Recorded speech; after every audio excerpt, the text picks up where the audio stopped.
Since 1887, the Stonington Free Library has been a center for knowledge, ideas, creativity, and entertainment. It is a comfortable and welcoming community space for the town of Stonington, Connecticut, where all ages can explore, discover, gather, and learn within a building of distinctive and unique architecture. This video program is an evolution to expand the offerings of the library to share directly in your home or organization. Welcome to the Sunday evening lecture series made available to you by the Stonington Free Library.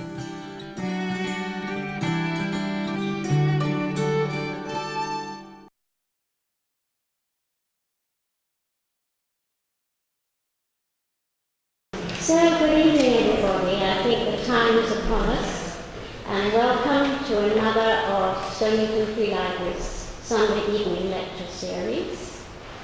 So happy to see you here. I guess there's one housekeeping thing. Please make sure your cell phones turned off. I'd hate you to be embarrassed by it going on. So, and next month we have our final lecture. Maybe I should talk closer. Is that better? So we have next month on October 13th, Howard Park will be here and giving us a round the world sailing tour. It's a wonderful thing to hear and see. So put that on your calendar. And thank you so much to the Brewer Center for letting us have this space. It's a great gift to us. So now it's my pleasure to introduce our distinguished guest tonight, who actually is a great friend of Stonington. He is Peter Filkins. He's the Richard B. Fisher Professor of Literature at Bard College at Simon's Rock, where he's taught since 1988. He's currently chair of the Languages and Literature Department. But his first love, which he says wherever you read anything about him, his first love was writing poetry. So, and we have both his books here, his latest poetry book here, so that you can get that. The most important thing is that Peter was a Merrill Fellow in 2012, which I think gives you the keys to the kingdom forever, right? Or at least the keys to Stonington Borough. So welcome back. So he's very much part of this community, and it's wonderful to have him here today. He's received many awards for his translations, for his poetry. He's had a fellowship from the National Endowment for Humanities, the Leon Levy Center for Biography, and the American Academy in Berlin, among many other things. He's also an acclaimed translator of both poetry and prose, and his poems, essays, and reviews and translations have appeared in numerous journals: Poetry Magazine, the Yale Review, Paris Review, and many others. He has translated 3 of H.D. Adler's novels, and now brings us this definitive biography. Peter will tell you all about this extraordinary man, but before I do that, I just want to read to you a blurb from the back of his book, because Peter wouldn't be allowed to do that. So this is one of the beautiful blurbs on the back. Every page of Adler's work was written with the urgent rigor demanded by survivorship, and Peter Filkins honors that daunting mandate. He is a masterly and utterly engrossing study of one of the greatest minds to have been forged in the furnace of mid-20th century Europe. So please welcome Peter Filkins.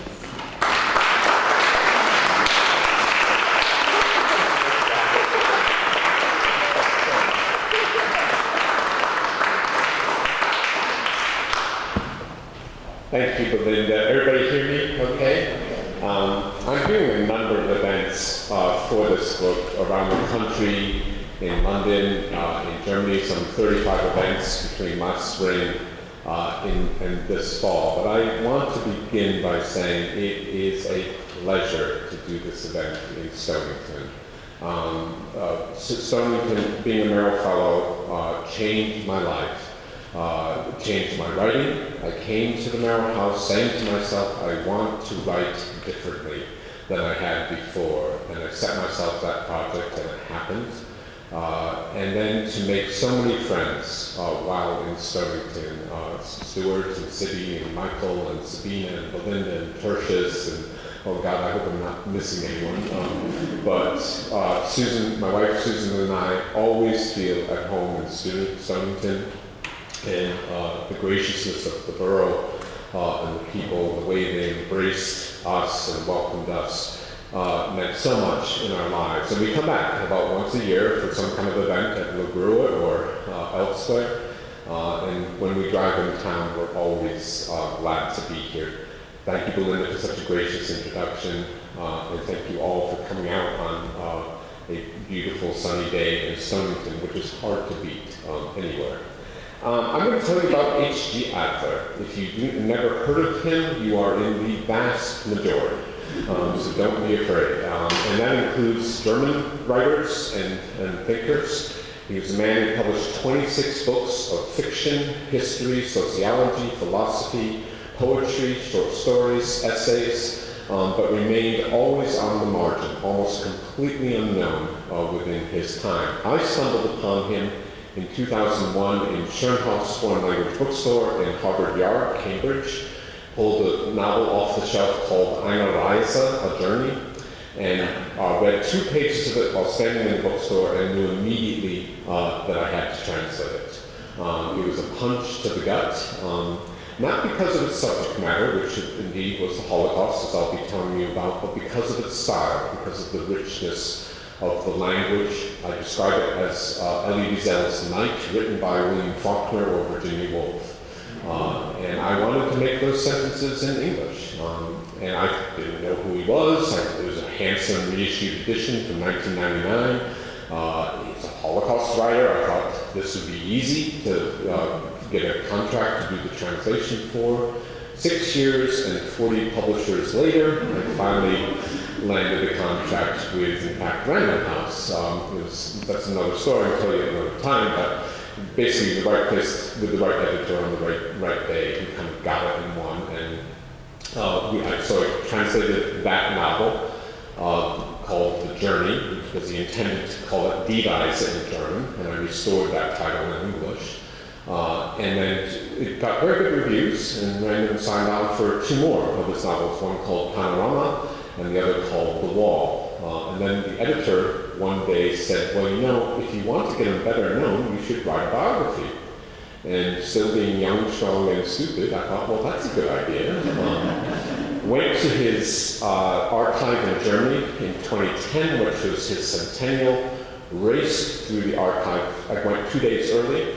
There was a little conference, and I was invited to speak at it, but I went 2 days early, raced, ordered everything I could from the archive to see what was there. There were 320 boxes about this size, with 10 to 12 files of letters, unpublished short stories, unpublished novels, essays.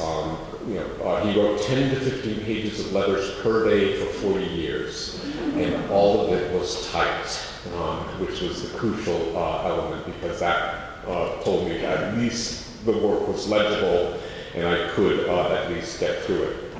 Let me start by telling you about this fellow, and to do so, reading from the very brief opening paragraph and showing you some of the materials that I worked with. The opening starts, "The note is small, a thin piece of paper brown with age of obviously poor quality, though the words typed on it remain firm, black, and clear.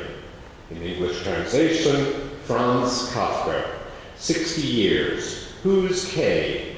Writer, thinker, dreamer, the religious and the philosophical person, his development, the milieu, influences and comparisons, the style, the uniqueness, the tragic romance. K and his times, his resistance to all fashion, not fantastic, not merely interesting, discussion of the stories, the trial, their effects and aftermath, the timeless, K as symbol of the suffering human of these times for whom no way out exists, atonement through death.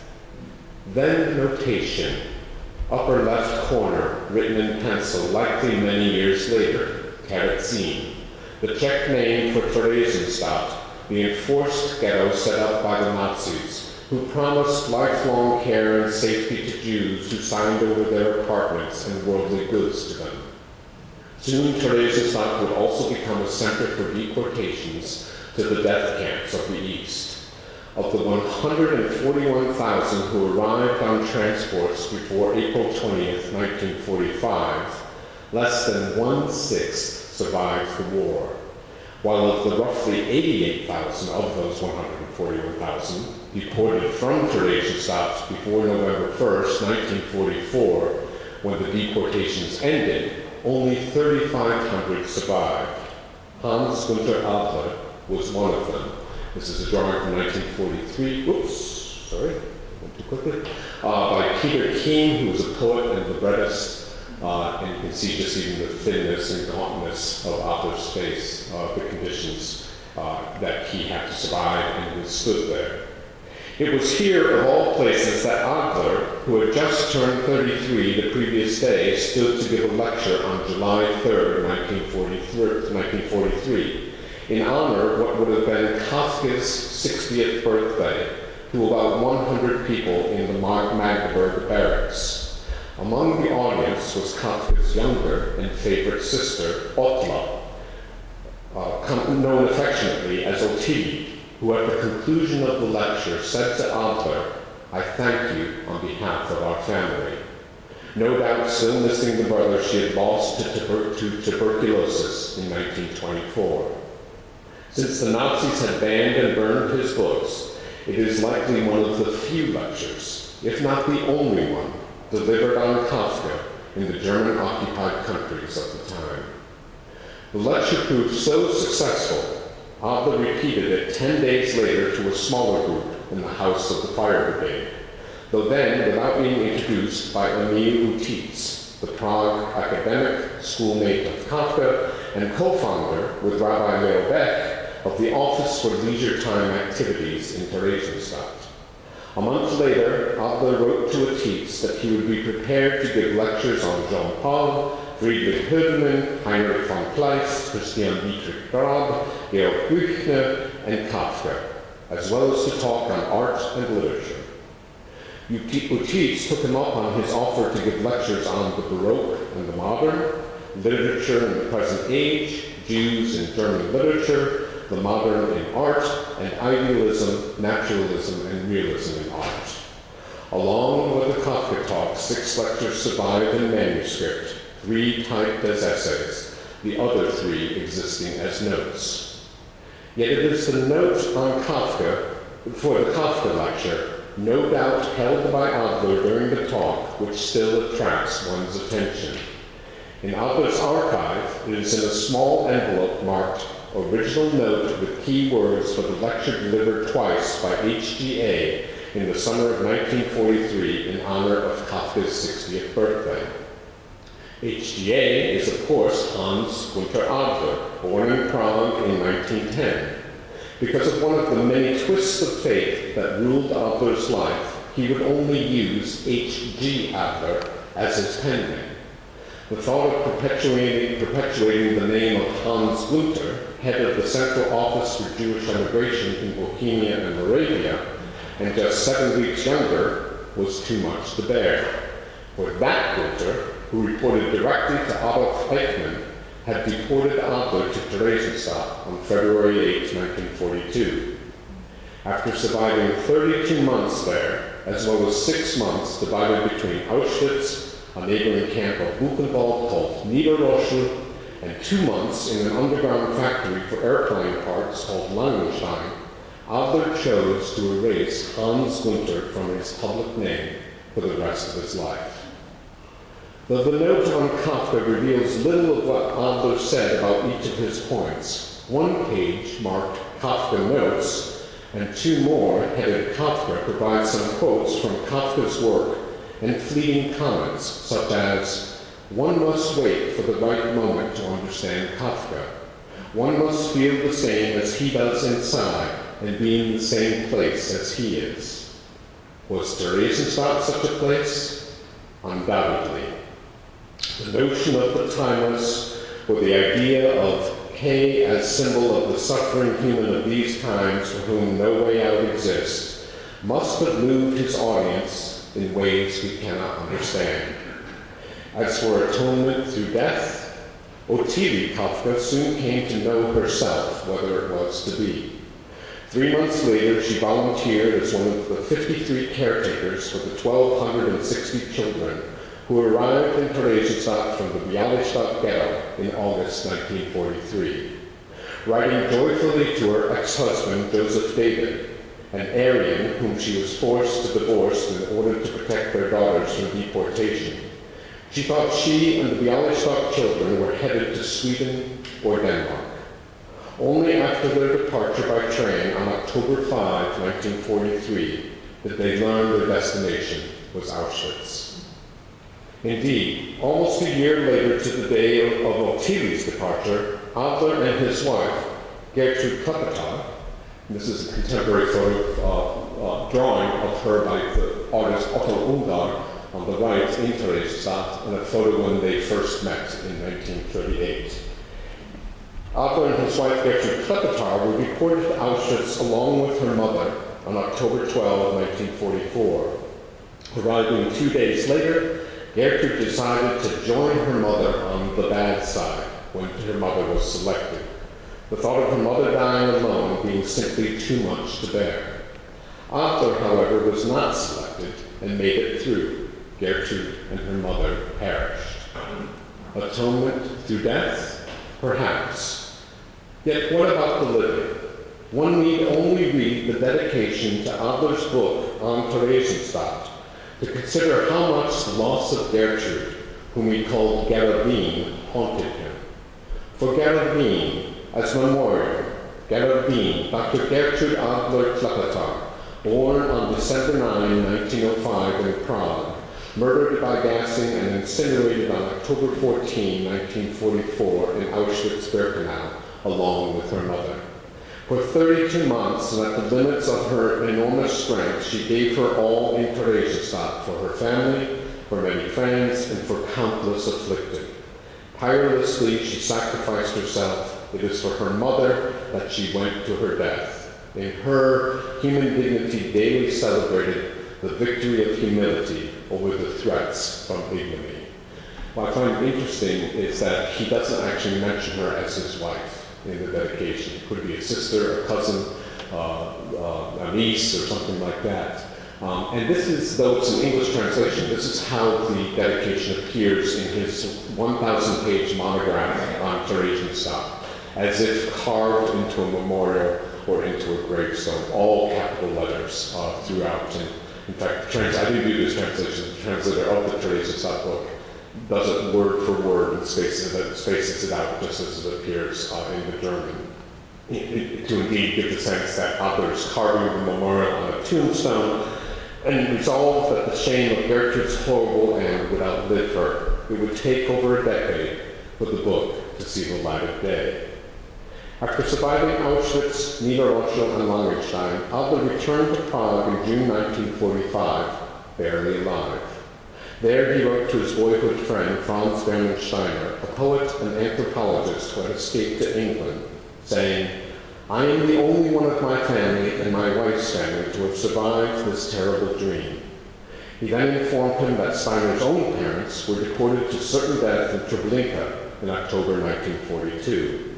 A few weeks later, Adler returned to Theresienstadt to retrieve from Leo Beck the black briefcase full of documents he had collected on the camp, many of them passed on by Gertrude through her position as head of the infirmary and then hidden in her lab. That's part of the reason for the dedication to Gertrude, where he says how many people she saved. She was head of the laboratory and the infirmary in Theresienstadt, so she had huge power to say if someone was too sick to be put on a deportation to the east. Also, just her medical knowledge saved many people. Adler also said that she saved his life because of her prominence. They remained in Theresienstadt until 2 weeks before the final deportations to the east happened in 1944. She was so important.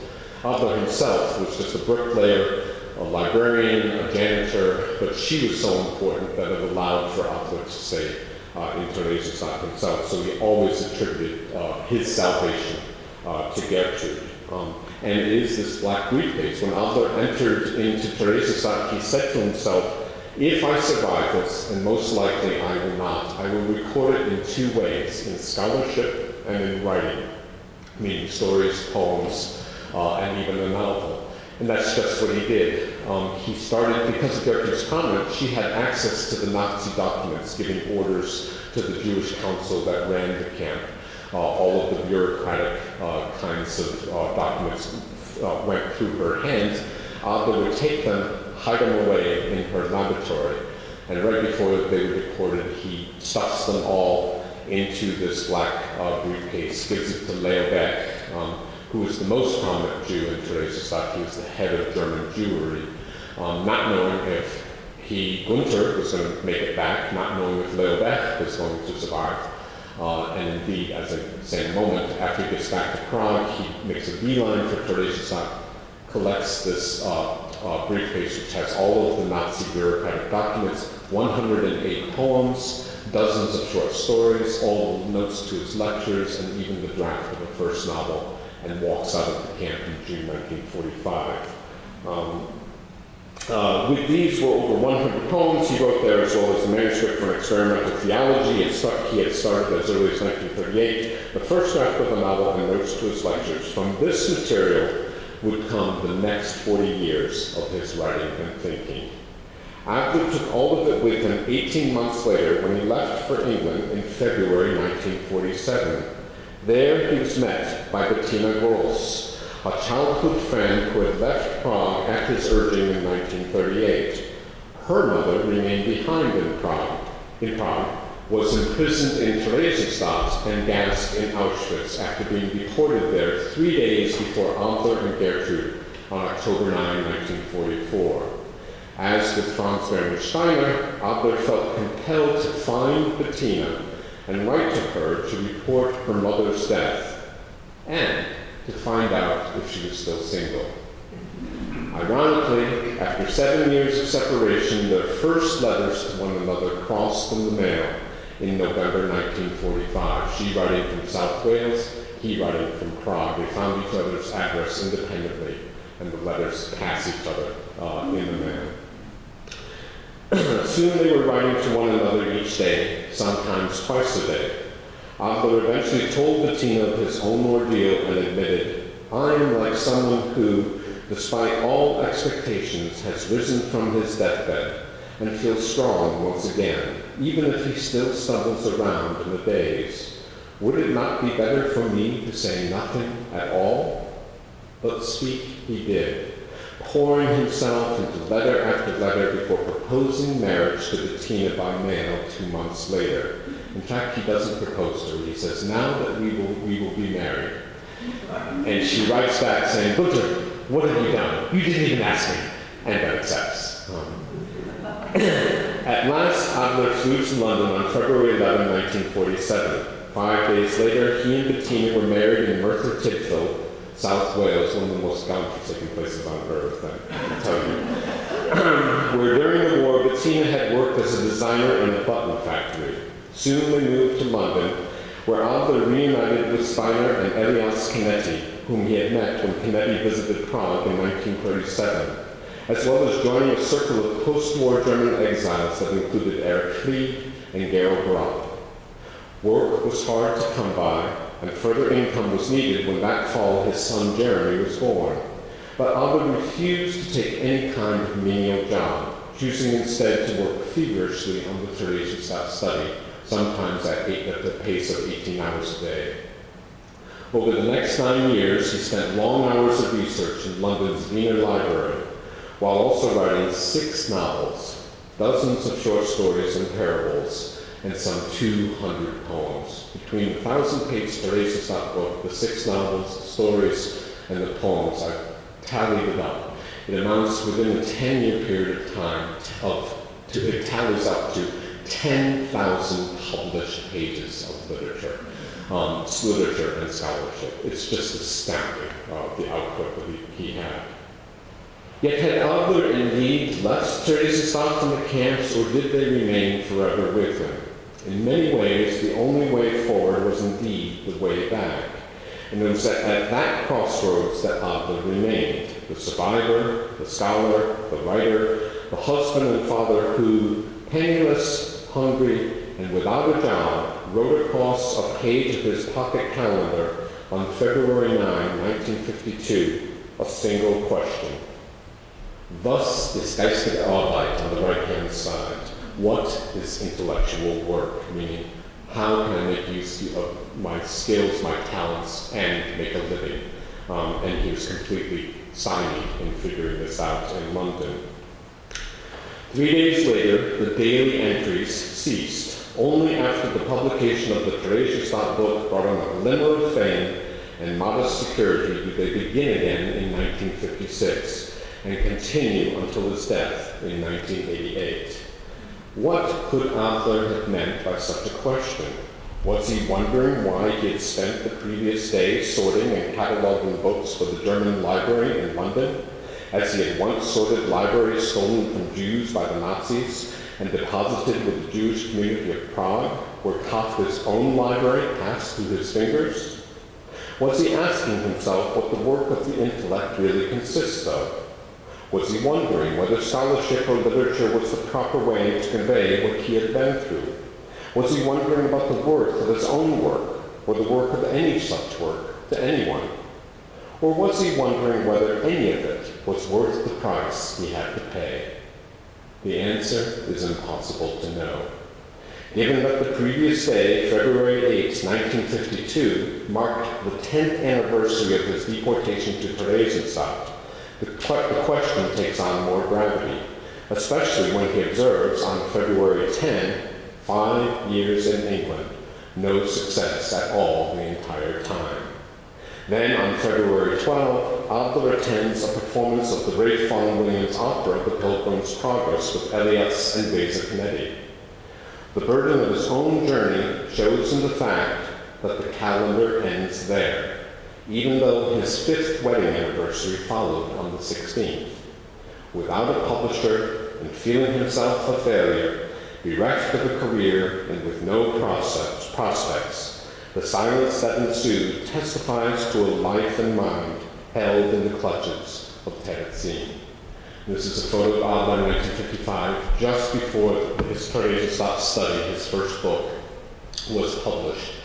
And this is on the stoop of his flat in North Kensington, London. By the condition of the peeling paint on the door and the window, you see it was very, modest abode, and then his own thinness and modesty of dress. He described the act of writing the Theresienstadt book as an act of self-liberation. It was a great success. It took him a long time to find a publisher, but Paul Siebeck in Tübingen actually read only a third of the manuscript and wrote to Adler to say, I will publish this book even though I haven't finished reading it yet. It's that important. And it came out in 1955 to great success, and in fact, turns Adler into what he himself dubbed as Theresienstadt Adler. It's what he was known for. He starts to go back to Germany to speak at conferences. Eventually in 1959, gets a contract from the Institute for Contemporary History in Munich to write a 1,200-page, what turns out to be a 1,200-page volume on the entire deportation system, which was published in 1974, called Der Verwaltete Mensch, which translates as Administered Man. This was a central idea of Adler. Adler did not believe that the Holocaust was unique to Jews and Germans. He felt that it was an outgrowth of modern bureaucracy gone mad.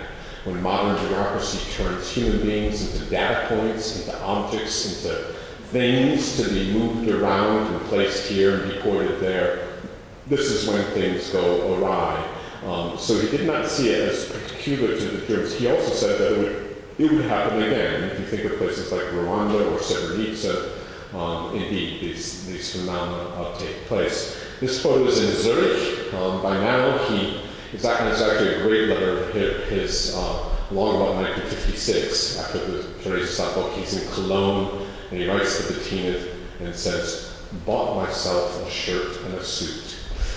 So I don't have to look like the most bedraggled character walking in from the edge of town anymore." In his youth, he was quite a dandy. He loved to dress very smartly, and later on, always dressed impeccably, always wore a tie when writing at his desk. That's how serious the occupation was for him. That is the first chapter, but there's so much about it, those 26 books. What I'd like to do is give you a little flavor of his scholarship, his fiction, and his poetry, and talk about some brief passages, beginning with the Theresienstadt book, and the episode that covers those Bialystok children that Ottili Kafka accompanied to Auschwitz, and about when they come into Theresienstadt, describing the arrival of the 1,260 neglected children shipped from the Bialystok ghetto to Theresienstadt on August 24, 1943. Adler begins with a moving observation on their condition. They were shy and seemed mute. Many were barefoot, all wore pitiful rags and were half-starved. In their hands they clutched small packets or prayer books, if they had any luggage at all. What's interesting about that description is Adler could not have seen these children. They were brought into a special part of the camp, and the only way he probably would have known of their condition was probably through the medical officers sent out by Gertrude's office to take care of them. So right there you see the eye of a novelist picking up these details from his wife and later characterizing the children so that we vividly see their condition coming into the camp. He described the writing of the Theresienstadt book as an act of self-liberation. It is not a memoir. Very little of his own experience is in the book. The first note at the back of the book is 2 pages where he says, "I and my wife Gertrude were deported to Theresienstadt in 1942, then I was in this camp, this camp." And he just gives a run through, a quick synopsis in the first note at the back of the book.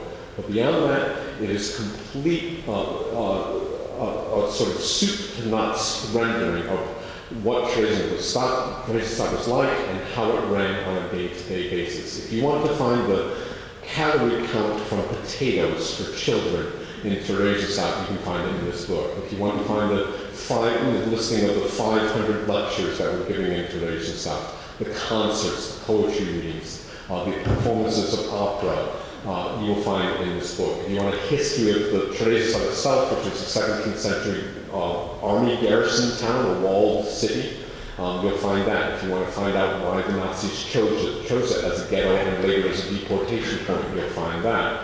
In the end, in the final chapters, if you want a discussion of what Theresienstadt means for modernity, the notion of what modern bureaucracy does to human beings, how it reduces, again, humans to data points and objects, you will find that in the book as well. What you will not find is a kind of day-to-day memoir of Adler's experience. In this passage on the Bialystok children, he goes on to quote a long passage from a Czech account of hygiene in Theresienstadt published in 1948. So in other words, he's not afraid to make use of post-war documents and scholarly works too.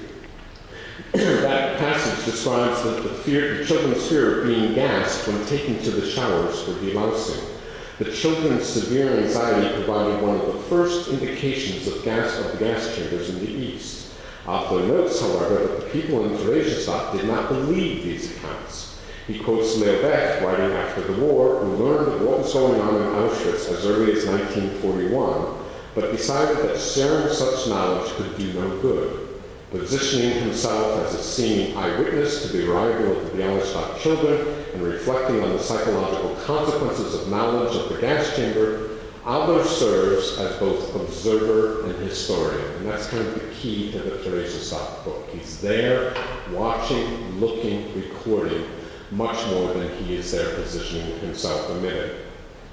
Adler probably knew little about Auschwitz and gas chambers at the time, but the narrative skills he employs makes it seem as if he did, and references to documents add to his apparent omnipresence. This is germane to good historical writing, but it is the introduction of Adler's own anguish that breaks the fourth wall of his account, while the thoroughness of the scholarship sets the stage for it. The alternation between factuality and outrage is one of the most striking features of the book. In his discussion of the Bialystok children, he quotes the daily order of the Council of Jewish Elders for September 29, 1943, just a week after the children were deported, which blithely observed, "On the occasion of the new year, the Council of Jewish Elders thanks everyone for the work accomplished in the past year and expects that in the future everyone will remain aware of their responsibility for the community." After then citing the daily order for November 24, the second anniversary of the ghetto's founding, which blandly congratulates the community for its sense of civic responsibility, Adler erupts. The appeal continues in this way. After Jakob Edelstein's arrest, one of the elders who was arrested and killed, after the deportation of nearly 56,000 people, exclamation point. The words meant nothing real. They no longer expressed the reality. Husks and shells of a former reality led a shadowy existence. They wandered like ghosts in this real world of broken stammering. And that's where you see the survivor press through the surface of the text. That's not a historian, that's somebody impassioned about what he witnessed himself. Adler is not content to leave it there, don't worry, it's okay. Leave it at this, but reaches for a broader conclusion. Only someone able to empathize a bit with this improbable world can grasp the events to come and understand the extent to which this ghetto was more uncanny than any of the other camps. In fact, he goes on to compare Theresienstadt to the other camps. It was different in Theresienstadt, where illusion proliferated and hope, only slightly subdued by feelings of fear, outshone everything else, which was concealed beneath impenetrable fog. Adler's four-page analysis moves from the desperate plight of the children from Bialystok to what was known about Auschwitz and its effect on the psychology of the Theresienstadt inmates, to the hollowness of administrative pronouncements, and finally to a piercing analysis of the unique masked existence that defined the ghetto. What holds it together is himself, writing from within and outside his own experience. His work is deeply suffused with Theresienstadt, and as a participant observer, he is there and not there, both immersed and distant. That last phrase, participant and observer, is one I pick up on several times in the book.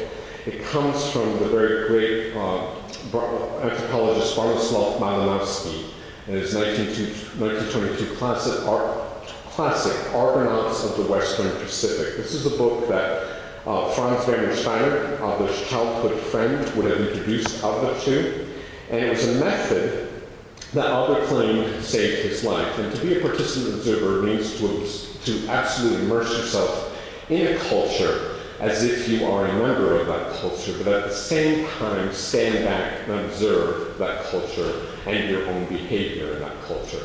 Adler had many people told me this who I interviewed, had an incredible knack of knowing what was happening right in front of him, but also extrapolating about what was to come and the consequences to follow. This is part of the skill that allowed him to survive the camps. And it shows up in his fiction.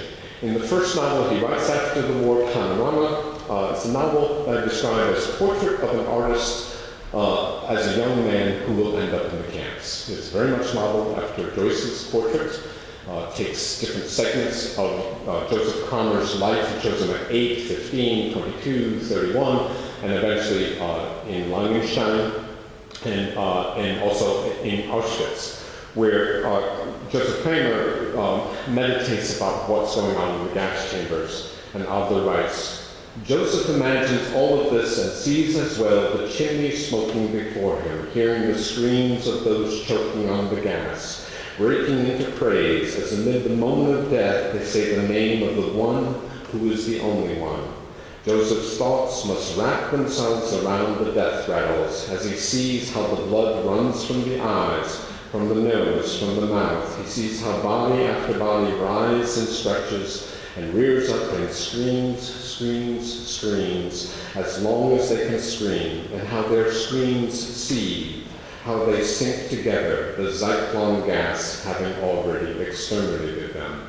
This is a real rarity in Adler's fiction. His fiction has very little visceral horror or violence in it. He simply sort of shies away from direct historical renderings of suffering, and instead is often much more metaphorical. It also kind of breaks the taboo in Holocaust fiction, because if you know Holocaust fiction, there are very few passages which describe what happened in the gas chambers, which of course makes sense, because the only way you can describe what's going on in the gas chambers is if you were in the gas chamber and you didn't survive this. So how can Adler do this? Well, this is Yehuda Bakon, who's 16 years old in 1945. Adler meets him in a refugee camp for orphans, Jewish, Czech, and German orphans. That itself is really unusual, outside of Prague.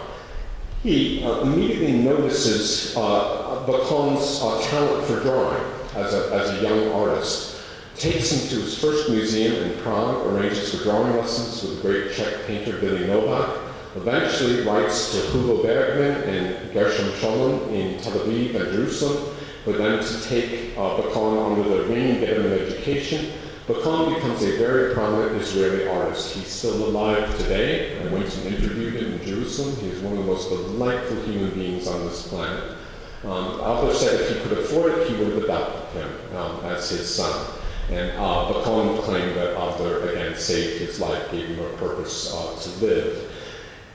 Adler also asked him about the gas chambers, because Bakon was in Auschwitz as a young boy, 14 years old, and was part of what was called the Rollwagen Kommando, which was the group of boys tasked with the very grim task to go and collect the ashes from the crematorium and spread them on the icy paths of Auschwitz-Birkenau in the winter, or take them to the fields as fertilizer in the spring.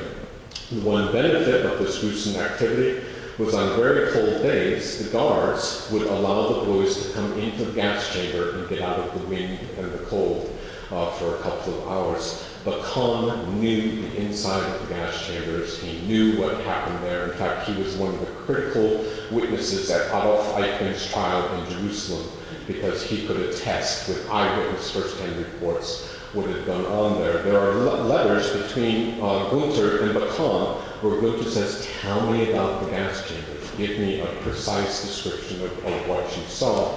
And in that little passage you see, he, in a way, turns Bakon into a participant observer himself vicariously, asking Bakon to report on that aspect of the experience so that Adler can then fashion it into fiction later on. This happens in a different way in the novel, his second novel called Journey, which is about the lead up to the war and the immersion in the experience, and describes a family named Lustig, which is clearly in a city that resembles Prague, but it's not called Prague, and they're about to be deported. And this passage describes what is happening in Prague with the crazy, oppressive laws handed down by the Nazis before the Jews are rounded up. And Adler describes it as thus: highways and byways were forbidden, the days were shortened and the nights lengthened. Not to mention that the night was forbidden as well. Shops were forbidden, doctors, hospitals, vehicles, and resting places forbidden, all forbidden. Laundries were forbidden, libraries forbidden, music was forbidden, dancing forbidden, shoes forbidden, baths forbidden, and as long as there was still money, it was forbidden. What was and what could be were forbidden. It was announced, what you can buy is forbidden and you can't buy anything. Since people could no longer buy anything, they wanted to sell what they had, for they hoped to eke out a living from what they made off their belongings. Yet they were told, what you can sell is forbidden and you are forbidden to sell anything. Thus everything became sadder, and they mourned their very lives. But they didn't want to take their lives, because that was forbidden. It's a little turn there that he restores the dignity of the victims because of all these crazy laws, which are actual. Jews couldn't shop, they couldn't walk on sidewalks, they couldn't walk in the park, they couldn't ride in trams, they couldn't work. All of these oppressive, maddening laws that were handed down to them, they nonetheless are following a higher law in not taking their lives. In a passage like that, I think I see Adler as both within the experience, an experience he knew firsthand before he's recorded and rounded up in Theresienstadt, but then standing out and extrapolating from it its essence, turning into almost a musical composition. Adler actually had a PhD in musicology and composed music as a young man, but it was all lost. And that forbidden becomes a kind of musical composition of the essence of the experience that he knew from the inside, but also is able to shape from the outside. This finally shows up in some ways in its purest form in his poetry. This is a poem called Nice, which was written just a month after he returned to Prague, written in July 1945. Nice, nothing. At last it is behind us, and yet what has happened? Nothing. The ugly sickness seeps through the blood. Nothing has happened. Nothing. Evil's black spawn forfeits only time, and time can surely just pass by, otherwise nothing. There remains the tide of darkness washing thick and heavy in the depths, and what we see is unredeemed and stands like an obscure question. Nothing has happened. Alas, nothing. Yet always courage is greater than misery and will not just pass by. Our ship runs aground on misery. How are we to endure when we are so lonely in the furnace of our hearts, when we are bereft of any benign protection and know nothing, nothing, and nothing is our realm, and nothing even comes close to atonement. And there we return to the Kafka notion of atonement. Also the play upon Adler and the victims coming back to those who had survived, coming back in the world, really not wanting to know what had happened. The basic attitude was nothing had happened. And also the double notion of complete nothingness had happened. The abyss had been what he had walked through. This is my favorite picture of Gunther. This is 1980. He's 70 years old. This is an opening of Holocaust art in Manchester, England. Much of this art he would have collected himself, going back to Theresienstadt after the war, not only to pick up his documents, but to collect other documents that were buried and hidden in Theresienstadt, along with a great deal of art created there by many prominent artists. He thought it was important to save this material. He and another survivor, Zed Sheck, their collections end up formulating the core foundation of the Theresienstadt Museum that we have today in Terezin. And here he is in Manchester, England, at the opening of the show, calmly surveying the catalog, thinking, did they get it right? What do I remember of this? Are they missing anything? Someone who has walked through this experience for decade after decade, not only for his own self-liberation, but for the liberation and the memory of the many lost, including Gertrude, his first wife, and of course the 18 family members that he lost himself in the Shoah. I will leave it there and open it up for questions. Thank you.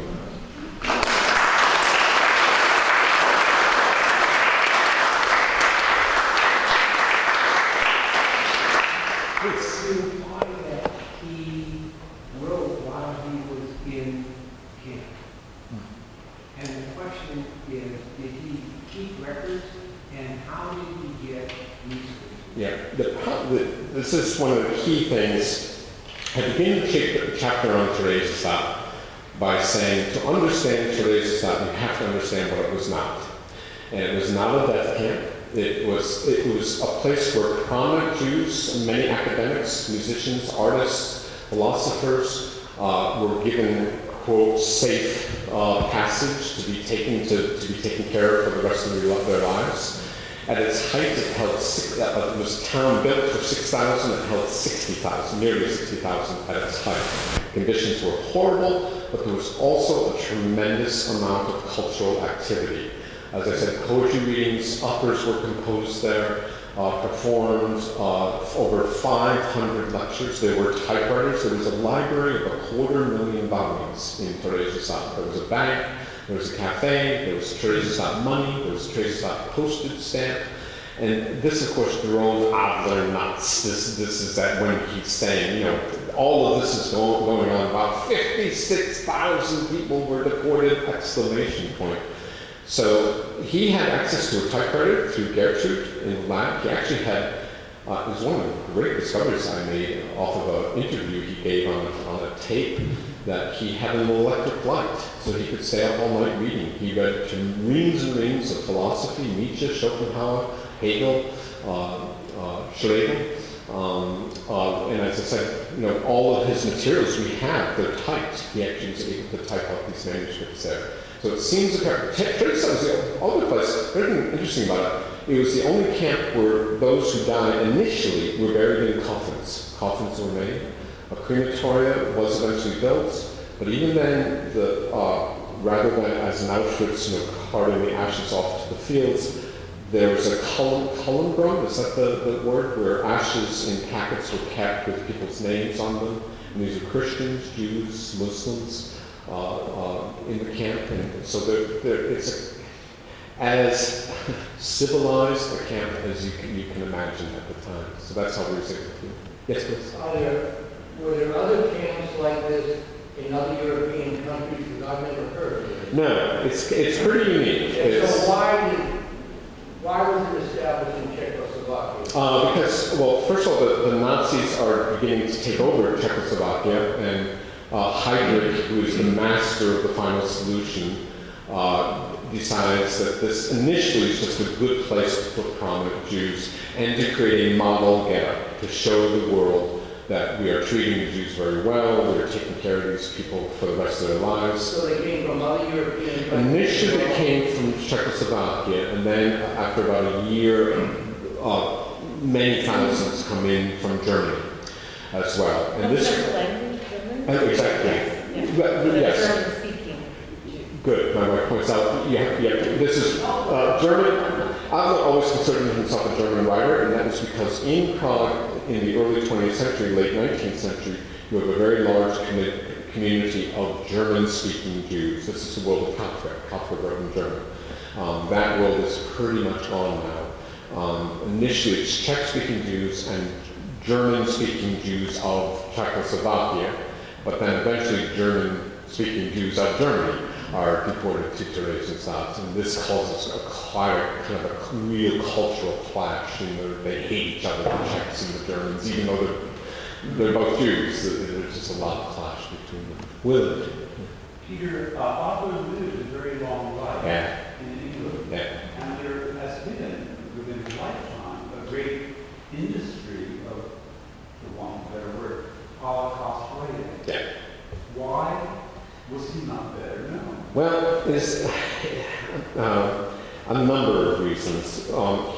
First, he is mostly in England, rather than being in Germany. He goes back to Germany. He starts in 1956 writing for German radio, cultural reportage, book reviews. He, with Hermann Langbein, writes a 3.5-hour program on Auschwitz that was done in October 1961, which was really kind of the first documentary done on Auschwitz, where they had survivors telling their stories on the radio and actors who are hired to play the Nazis who had been executed, the camp commandants. And this was right before, simultaneous with Eichmann's trial in Frankfurt, Eichmann's trial in Jerusalem after his arrest in May of 1961. And so though he keeps going back to Germany to do research, he never is circulating in the literary circles that he needed to be. He hated Gruppe 47, Group 47, which is a great group of writers and artists and philosophers, people like Günter Grass and Heinrich Böll was part of that even though he was good friends with Heinrich Bode, and also good friends with Heinrich von Goderer. As I finally asked Jeremy, his son, who obviously has been a huge help to me, I said, Jeremy, come on, what's the story? What? And he finally just said he was a man who got in his own way. He refused to trade upon his experience, even though he becomes Theresias Adler, but he refused to cheapen it in any way. He didn't know how to do the editorial rounds. The second thing is he has a struggle with Adorno. Adorno invites him to Frankfurt. I have a whole chapter on that. It's a lecture. And Theodor Adorno, the cultural critic, makes the famous statement that it's barbaric to write a poem after Auschwitz. And as I think you can see, Adler would say, no, you need poetry, you need fiction, you need scholarship, you need essays, you need history. And they split on that. And Adorno's thought won the day. Peter Zurkamp, the great German publisher, said of the journey, he said in German, said, as long as I am alive, this book will not appear in Germany. Zurkamp himself, a survivor of Sachsenhausen, dies in 1959, and indeed, though the novel had been completed in 1951, it's not published in 1962. Panorama, it's the first novel, which ends up the second published novel, was completed in 1948, doesn't appear until 1968, from, again, a very small house. He only publishes 3 novels in his lifetime, though he wrote 7. And the novels, the houses that published him were very small houses that could barely support him. So it was bad luck, it was stubbornness, it was, social ineptitude in some ways. And then it transforms later on into deep bitterness towards the German publishing world and how he had been ignored. Though he kept writing, as we say, for the drawer. He takes his collected poems are 1,200 pages long, and towards the end of his life, he puts them into 11 different files. Each of them dated when he wrote them, when he revised them. He takes all of his stories and dates them, revises them, has the unpublished novels retyped in clean versions, so he's clearly building an archive, saying the future will come, I'm not going to live to see it. But in his heart, he believed that these works would see the light of day, and in fact, that proved true. Yes, please. It's interesting to me that maybe the work that he did for years and stuff allowed him to have a sort of systematic, mechanistic view, where he documented it, and it also eliminated at that point in time the potential for people to either, sort of fantasize, create beauty, humanism, create a fantasy of something that, through the documentation, very clearly outlined. Yeah. And they gave him permission at that point in time to then look back and start the creative process. I think you hit it right on the head. It was a coping mechanism. It was, again, if his theory was that the Jews were administered to death, right? So in other words, by repressive laws, by deportations, by containment camps, by death camps, he takes those tools and says, I'm going to employ them for my own salvation. I showed you the little pocket calendar, Was ist Geist Arbeit. It ends in 1952, starts up in 1956, and goes until his death. This is a biographer's treasure trove. I could tell you, in those little calendars, they're not Dear Diary, this happened to me. He records every person who came to the house. He records every letter that he receives, from whom, every letter that he writes, every concert that he goes to, every art exhibition that he goes to, whether Jeremy is sick, or Bettina is sick, or he's sick. Wonderful entry. He becomes a member of the International Auschwitz Committee, and in 1964, I believe it is, 65, they have their conference in Krakow, just right near Auschwitz, and he takes his first jet flight on a jet. And in the diary, just one line says, flew over to Regensburg.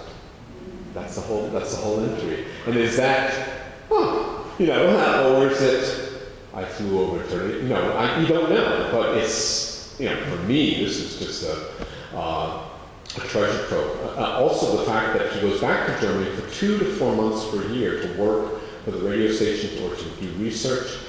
And Bettina is in London with Jeremy, and he writes to her every day. So I had the pillow talk, right? So you don't usually get the conversation between the husband and wife, but what he's feeling about on a given day, or how things are going with his research, or who has done him in or done him wrong, or I had droves and droves of that kind of material. So I think you're right, he's documenting his own life. He's just saying, I think you make a very astute point. I do not want this to be sentimentalized. You do not want this to turn into schlock. I want this to be scientific, scholarly, and by the number and by the book on the record. Yes, Stephen. So, where is the audience worldwide for his work?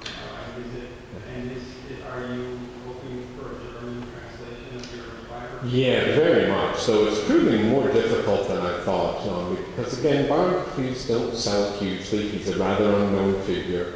It's costly to find a translator. I can't do it. It doesn't work that way. So we're working on it. There's a couple of houses interested in it. Where's his statue? Well, we've had conferences in Berlin, Prague, London, Toronto, over at Bard. I've been in Berlin, I think, twice, 3 conferences in London. Students are writing dissertations. There are, I think, now 5 collections of conference essays that have been published by quite good houses, both in German and in London, and also in the States. Doing the translation of the 3 novels really changed the game. That it just does. And when German publishers see American publishers translating the work, frankly, there's money in it for them, so there's much more interest. On his centennial in 2010, there were articles in every major newspaper in Germany saying, again, that this is a neglected figure. Is the readership really growing? I don't know. That's, again, part of the times, right? Novels are selling very poorly in our own country. These are difficult novels. I kid no one. When people say, I'm reading your Adler novel, I think, thank you, good for you. They're not gruesome. I really want to emphasize that. They're artistically difficult and reward you if you work with artistic difficulty. But they're not gruesome in that sense. Ken? Yeah, Robert Carroll, the biographer of Leon, said that when he was beginning the project and he began to get a sense of the size of the archive, he was speaking to an older editor, and he said, young man, I have one piece of advice for you. Turn every damn page. Yeah. When you were confronted with this enormous archive, did you feel that you had to look at everything? My favorite word in German, Jein, which is ja and nein. I was restricted by my circumstances. I could only go for at most 2 months a year to the archive, which is the Deutsches Literaturarchiv in Marbach, which is just outside of Stuttgart. It's a lovely place, beautiful little town. It's the birthplace of Schiller. And they provide you with a studio apartment and a dormitory there, and the library's fantastic, and the archive is impeccably organized. But nonetheless, 320 boxes is a lot of boxes. I was helped by Jeremy, the son, who said these are the chief correspondences you need to look at. Those you don't have to. I never had any sense of trying to hide anything. And I discovered many things that he didn't even know himself. So I always felt complete confidence. And there's no scandal. There are no affairs. He and Bettina. There's a real love story here. Not only those first letters crossing each other, but Bettina, having lost her mother, having left in 1938, felt tremendous guilt. So you have the unique position of a survivor who had escaped and this direct survivor. And this became a pact. That's why she agrees to the marriage so quickly, without having seen him for 7 years. It was the way that she could atone, and she knew what his work was going to be. She was no little wifey, though. She was a trained sculptor, an artist. One of my great victories was to get a sculpture of hers on the back of the book. It's a little seated figure. She was always there, kind of quietly in the background, extremely intelligent, extremely savvy. Having that correspondence was really good. What I would do is I would read a letter, say between Gunther and Bettina, and I would come upon something that I knew I was going to want to keep and use, I would stop reading the letter, order a copy of the letter, and then go on to the next letter, because I knew I would be going back. So it was a time management skill that I adapted.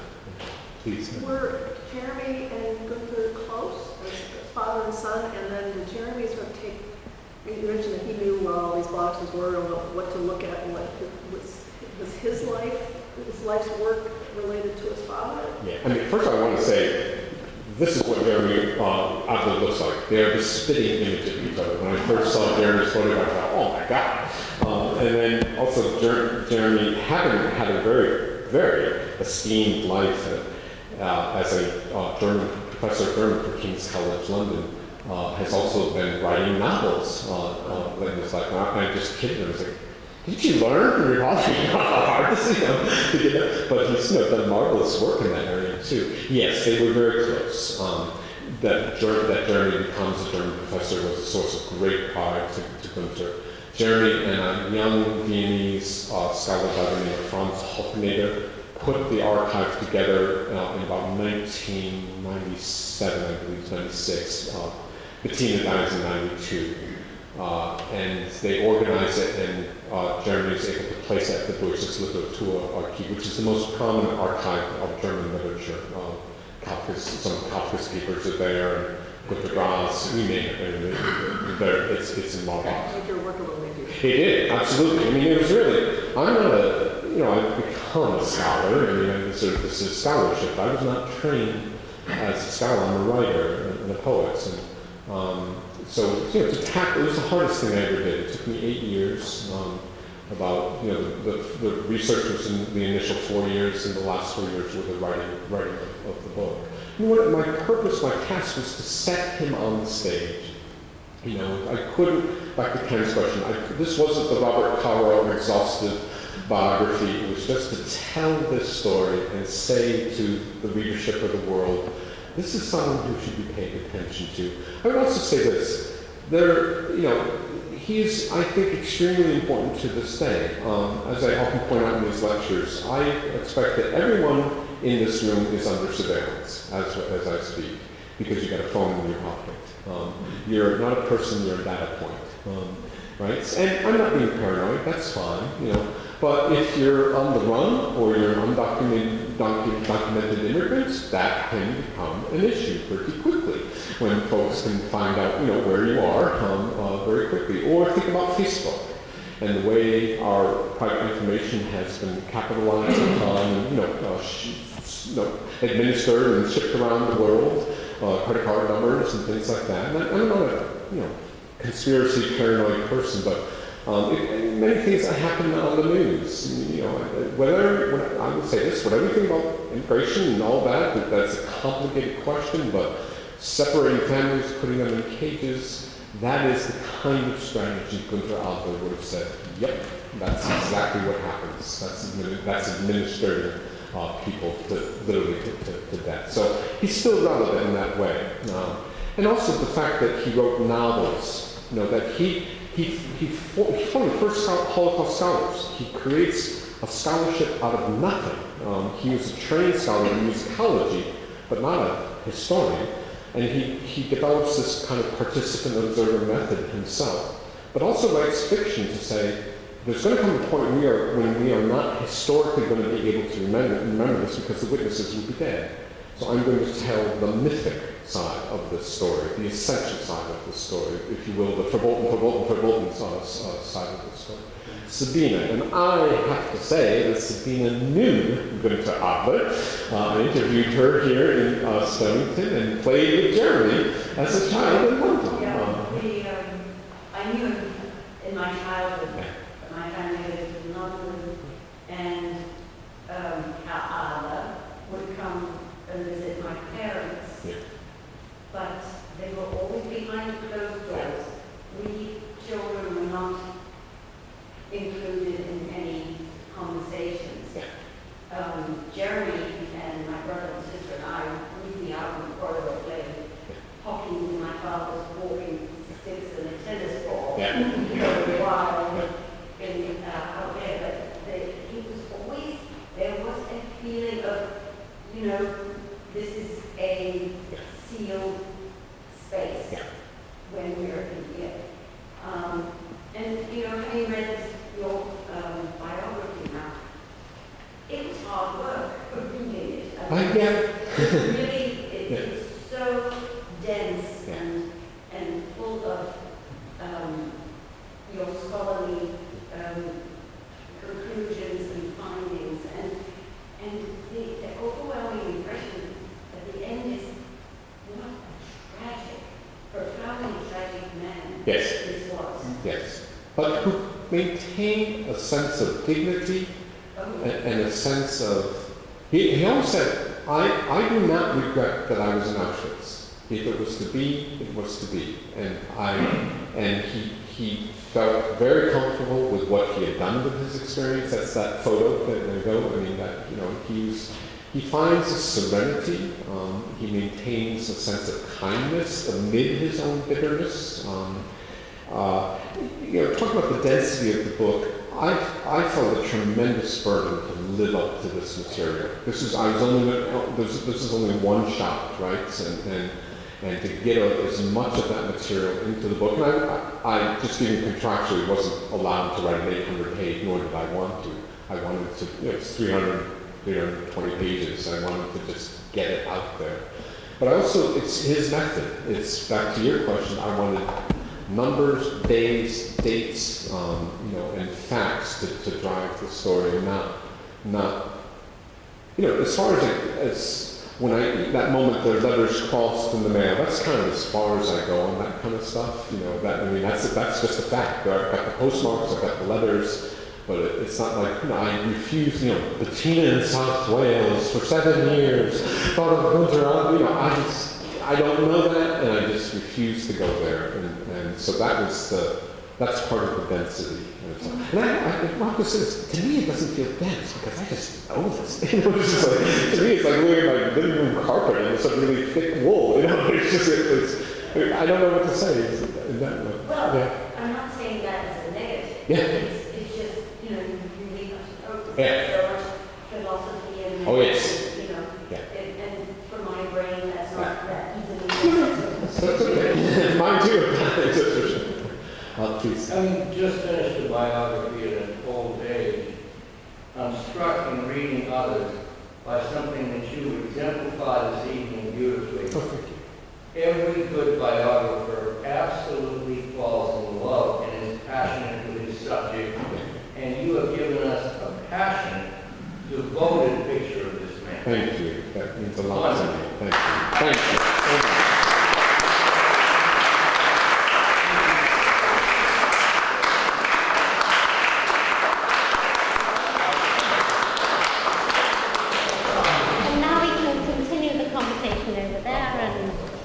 If I could say just one little quick thing, which I wanted to say at the beginning, and that is, indeed, I have a new book of poems that will come out in a year. The only reason I'm saying this is the title is Water Music, and that's so.